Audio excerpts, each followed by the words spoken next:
Welcome to the Geek Easy, fellow geeks. Let's open a beverage of your choice.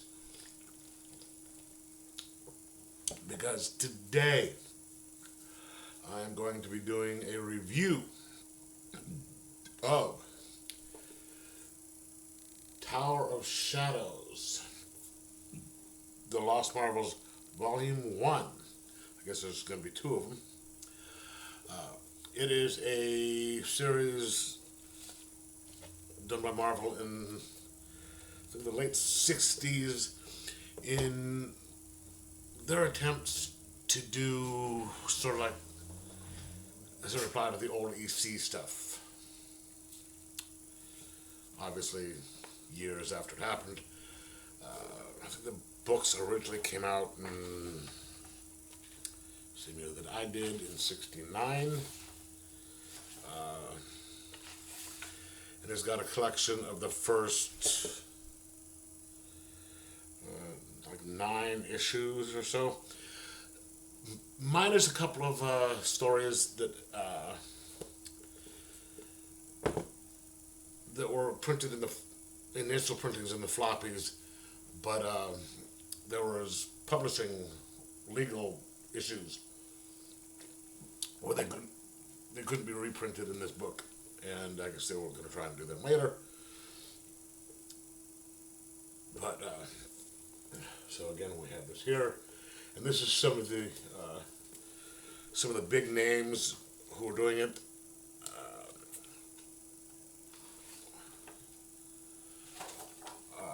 Were involved.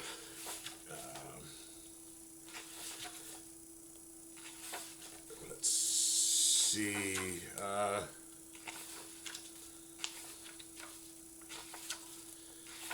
We have all the different creators involved. Let me try and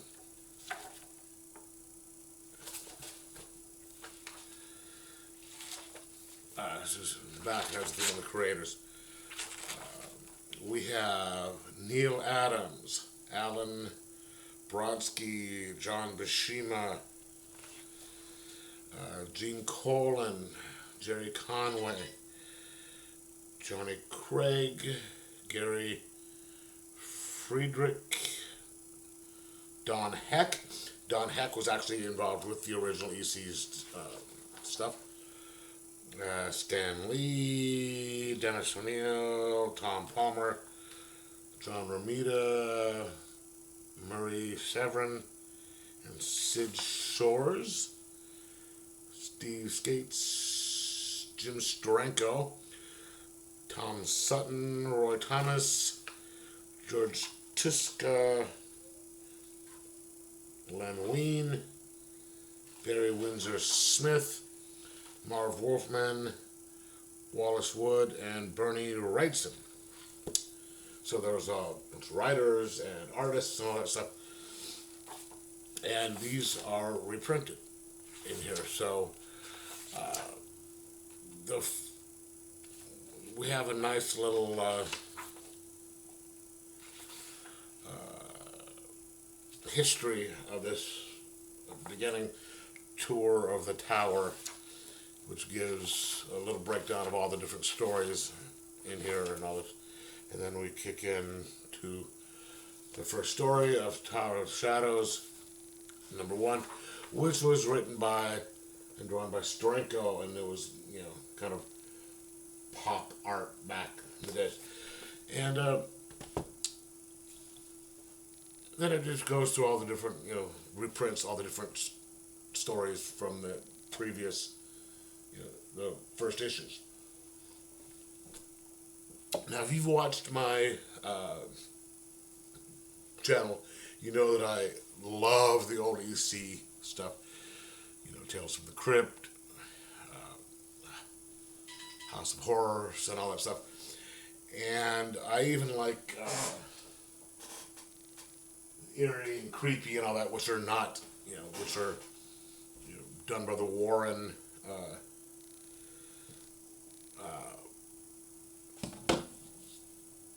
The Warren magazine, which is an attempt to replace the stuff after the commissions and all that. Love those, but these, some of them are modern modern stuff that DC has done, Marvel and DC, art is good. You know, you have the House of Secrets and all that stuff, which I guess this stuff led into. I don't think they're as good, but some of these ones were actually pretty good.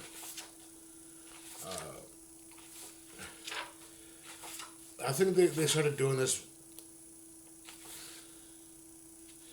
Like wasn't until from what I heard, until the '70s, from what I read in here, that they started lightening up on the Comics Code thing, where you could start putting like vampires and werewolves and some horror stuff, more horror stuff in it than originally. So a lot of these things are just some really weird stories. Like this one right here.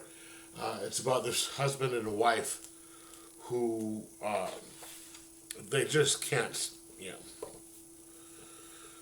they don't get along. The wife is, the husband is this kind of a milquetoast type of guy, and the wife is a raving, see you next Tuesday. And they're arriving at this castle that was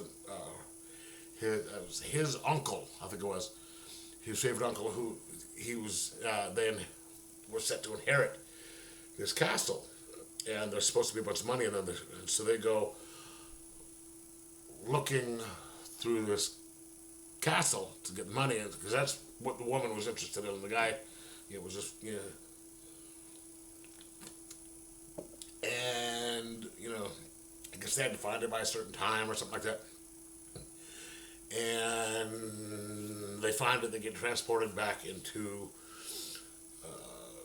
the French Revolution, where they had all this gold and stuff, and they were taken as nobles and killed. It makes a little bit more sense when you read the story. But, so stuff like that,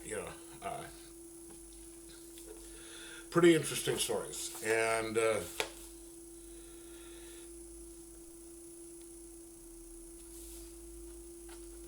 then you get, different.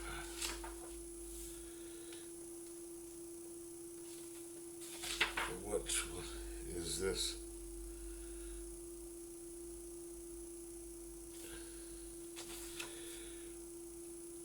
You're getting, the art isn't as good, but you're getting some kind of good attempts at the stories with the restrictions that they had back in the day with the Comics Code Authority. Like, this story, Witch Hunt. You have a TV executive who has a TV show on the networks, and it's failing. It's kind of supposed to be like a horror story, and it's failing because of like Dark Shadows. And so he wants some newer stuff, and he got rid of the guy who was writing it, because he wanted, he was taking all the credit for it, and he wanted to revitalize this story. So he's thinking, okay, witches, warlocks. You read something, so he flies over to this country, and he wants to get a real witch or warlock to advise and help write the stuff to make it more realistic and gets more than he bargains for. So, same vein. A couple of them are as good as the originally see, just not as good as art. But for the most part, I really did enjoy it. The last few issues relied more on, and this one actually, sword and sorcery stuff, which I'm not a big fan of. I'm kind of a fan of the Lord of the Rings and stuff like that, but I've never been a big fan of sword and sorcery type stuff. And so the last few stories, which were the only ones in these issues, because of the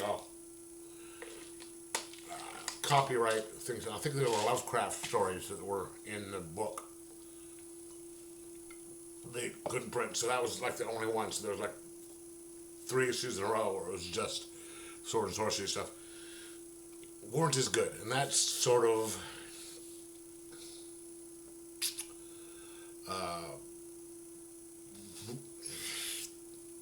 it wasn't as good for me, you know, having to read that stuff. It was like, okay, you know, even though the stories were, you know,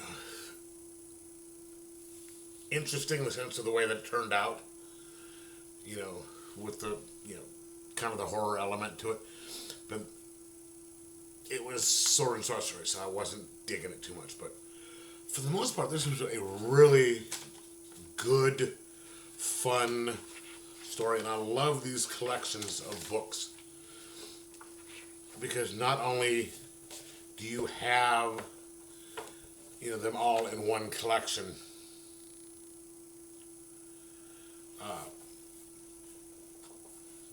but you get,